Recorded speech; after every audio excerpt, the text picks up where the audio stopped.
બપોરના સમયે અચાનક એક રિક્ષામાં એક મુસ્લિમ ગરીબ પેશન્ટ કપલ જતું હતું ડિલિવરી માટે.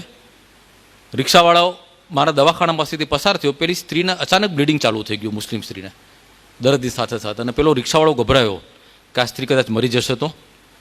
એ જતો તો general hospital, municipal LG hospital તરફ, પણ એ ગભરાયો ને એટલે રિક્ષાવાળાએ મારું બોર્ડ જોયું દવાખાનાનું, એટલે બંને જણાને ધક્કા મારી નીચે ઉતારી દીધા કે જલ્દી ઉતરો ઉતરો, મારી રિક્ષામાં કંઈક થઈ જશે એમ કરી એ ભાડું લેવા લીધા વગર ભાગી ગયો. હવે મારા દવાખાનાના ઝાપા પાસે આ ઢગલો થઈને બાઈ પડી. એટલે મારા સ્ટાફના બેને કીધું કે સાહેબ મરી જશે આ બાઈ તાત્કાલિક. મેં તો લઈ લો ટેબલ ઉપર, કારણ કે આવી ઇમરજન્સીમાં પૈસાનો વિચાર ના કરાય, માનવતાનો વિચાર કરાય. એને મેં લીધી. પેલાને કીધું કે ભાઈ તારી પાસે થોડું ઘણું તો છે ને, કારણ કે હું ટ્રીટમેન્ટ ચાલુ કરીશ. મને ખબર છે કે આ એક એવી સ્થિતિ છે કે જે મિનિટે હું કેસ હાથમાં લઈશ એટલે ખર્ચનું ચક્કર ચાલુ થઈ જશે, આગની જ્વાળાની જેમ પૈસા ભરખાઈ જશે દવાઓ. મને કે સાહેબ 1500 રૂપિયા છે મારી પાસે. મેં તો ચાલશે, 1500 રૂપિયામાં તો મારો દવાનો ખર્ચ તો નીકળી જશે. એમ કરીને મેં કેસ હાથમાં લીધો. અને ઉપરવાળો કદાચ મારી કસોટી કરવા ધારતો હશે.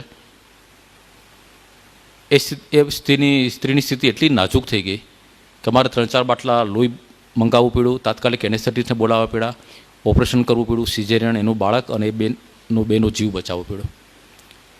ખાલી મારો ખર્ચો ગણો ને, એનેસ્થેટિસ્ટ ખાલી 4000 રૂપિયા લઈ ગયો. 4500 રૂપિયાની દવા થઈ, 2-3 હજાર રૂપિયાના બ્લડ બોટલ્સ થયા.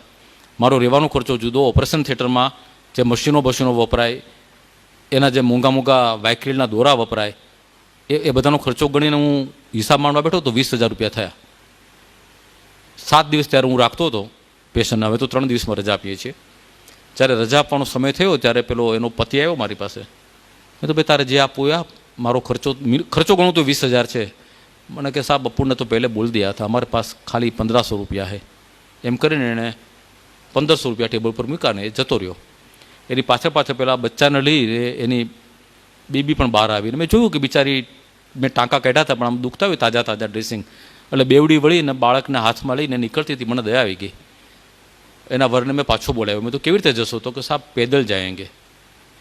મેં તો લે આ 20 રૂપિયા પાછા, તું રિક્ષામાં જજે. એટલે મને મળ્યા 1480 રૂપિયા.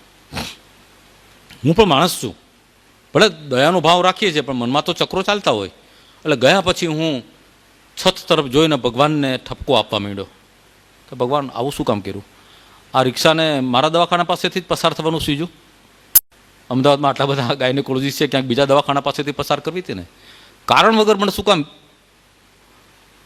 20000 રૂપિયાના ખાડામાં ઉતાર્યો? 20000 રૂપિયા માઇનસ 1480 કેટલા થાય? ગણિતના સાહેબ બેઠા છે. મારું ગણિત બહુ કાચું છે. હું મારે ગમે ત્યારે મારા ગણિતના શિક્ષકો ઉપર ફોજદારી કેસ કરવો છે કે મને ગણિત કેમ શીખવાડ્યું નહીં. બરાબર? એટલે હું ભગવાન સાથે રિસર્ચ ઝઘડવા બેઠો કે ઘોડા અગર ઘાસ સે દોસ્તી કરેગા તો ખાએગા ક્યાં. આ એક પેશન્ટ મને ઠીક છે, ચલો ચલાવ્યું, પણ હવે આવા બીજા પેશન્ટ ના મોકલતો. અને સેજ તો દયા ખા, આ પૈસા મફત આવે છે, કારણ વગર મને ખાડો પીડો, આવું શા માટે કર્યું? તારી કંઈ ફરજ નથી આ જોવાની. આ હું મારા મનની અંદર સંવાદ ચાલતો હતો. અને ત્યાં મારા સ્ટાફના બેને કહ્યું કે સાહેબ કોઈ તમારા જૂના મિત્ર મળવા આવ્યા છે. મેં તો શું નામ છે? તો કે રમેશભાઈ. મેં તો રમેશભાઈ તો મને હમણાં કોઈ યાદ આવતું નથી મારા મિત્ર હોય. હા, 15-17 વર્ષ પહેલાં એક મિત્ર હતા રમેશ પટેલ, મારું જૂનું દવાખાનું હતું ત્યાં એની નાનકડી દુકાન હતી વોલપેપરની. મને કહા એવું જ કહે છે. તો બધું મોકલો એને. મારા મિત્ર હતા એ, બરાબર. એ આવ્યા, અમે બંને ભેટી પડ્યા. મેં તો અરે રમેશભાઈ તમે ક્યાંથી? અને તમારો તો રંગઢંગ બદલાઈ ગયા. તો હા સાહેબ, આપણે એક દુકાન હતી, એમાંથી 4 મોટા શોરૂમ કર્યા છે અને ભગવાનની દયાથી ખૂબ કમાયો છું. કે અહીંથી પસાર થતો હતો BMW કાર લઈને, તો તમારું બોર્ડ જોયું તો એમ થયું કે સાહેબને મળતો જાઉં. મેં તો આવો બેસો. બેઠા. ત્યારે અમે જ્યારે મિત્રો હતા ત્યારે હું લખતો નહોતો. એટલે પહેલી વખત મને વાત કરતા, મને કે સાહેબ બહુ સુંદર લખો છો તમે ડૉક્ટરની ડાયરીમાં, એમાં પણ તમે જ્યારે કોઈ ગરીબ સંસ્થા વિશે કે કોઈ ગરીબ પેશન્ટ માટે લખો છો ને, ત્યારે કે મને એમ થઈ જાય છે કે સાહેબને જઈને કંઈક મદદ કરી આવું, આર્થિક મદદ. મારી પાસે બહુ પૈસા છે, એટલે સાહેબ ભવિષ્યમાં તમારે કંઈ જરૂર પડે તો મને કહેજો. મેં તો ભવિષ્યમાં નહીં, અત્યારે જરૂર પડી છે. અત્યારે જ હું ખોટ ખાઈને બેઠેલો છું. બોલ કેટલા આપે છે? તો કે અત્યારે તો હું કંઈ ચેકબુક કેવું લાવ્યો નથી અને ખિસ્સામાં કંઈ એટલા બધા પૈસા હોય નહીં. મેં તું 10 રૂપિયા ચાલશે પણ તું આપ મને, કારણ કે મારે ભેગા કરવા છે. ગમે તે સંજોગોમાં 20000 રૂપિયા જોઈએ છે. આવું ચાલે નહીં. મેં કીધું આ ભગવાનની સામે મારે લડાઈ કરવી પડશે. અરે કે સાહેબ અવાજ કરો ને એમાં શું છે, એને ખિસ્સામાંથી પાકીટ કાઢ્યું, તગડું ફૂલેલું પાકીટ હતું, ટેબલ ઉપર એને રીતસર ઊંધું વાળી દીધું, એક પણ રૂપિયો અંદર રહેવા ના દીધો, નોટોનો થોકડો હતો એ ટેબલ ઉપર મૂકી. મેં તો પેટ્રોલ જેટલા તો પૈસા રાખો છો? મને કે ના સાહેબ ટાંકી ફૂલ છે અને હું ઘરે જ જઉં છું અને મારી પાસે પેલું કાર્ડ છે એટલે ચિંતા ના કરતા. જતા રહ્યા. યાદ રાખો મિત્રો, છેલ્લા 17 વર્ષથી એ માણસ મને મળ્યો નહોતો અને આ ઘટનાને 15-17 વર્ષ થઈ ગયા છે, બીજી વખત મને મળ્યા નથી. એ દિવસે જ માણસ મળવા આવ્યો.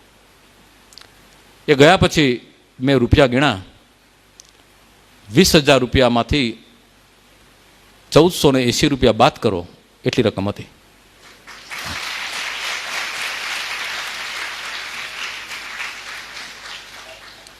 ફરી વખત હું ચોધાના આંસુ રડી પડ્યો, ખૂબ રડવું એવું.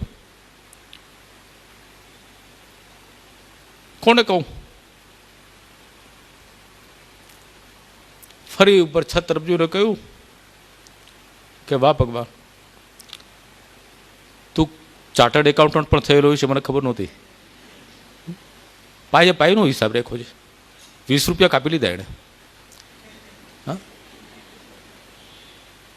બરાબર, રાત્રે 1480 રૂપિયા કાપી લીધા.